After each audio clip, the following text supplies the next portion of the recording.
Hey guys and gals, Sweet Project Cars here, and I am doing a quick video on should you buy factory or should you buy aftermarket. The reason I came up with this is because we had the aftermarket one on per the repair guide and it didn't last very long. So I went with the manufacturer belt. I was really surprised, so listen up real close. Julio, tell everybody where all the tools are located. Busca en el show más de la descripción del video para todas las herramientas. Thank you, Julio, Cesar, Chavez, Rodriguez, Jorge, Johnson, Thompson. First off, I thought I'd weigh it. This one weighs 6 ounces. This one weighs 8 ounces. So then I thought, well, I'm going to take and measure it with some digital calipers here. All right, this is our cat belt. Get it right on there. 5.7 millimeters.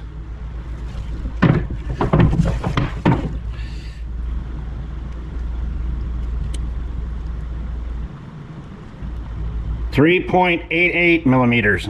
Huge difference in the thickness. So I got a better value because this one will last longer, even though it cost me a little bit more. And you can see it when you match it up. See if I can get it up there for you.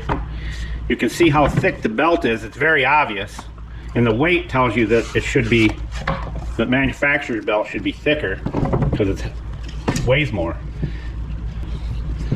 So this is our Daco, this one right here, and this is our manufacturer's belt. Top one is the manufacturer's. How much thicker the top one is than the bottom one. This one here did not last very long, maybe 15,000 miles.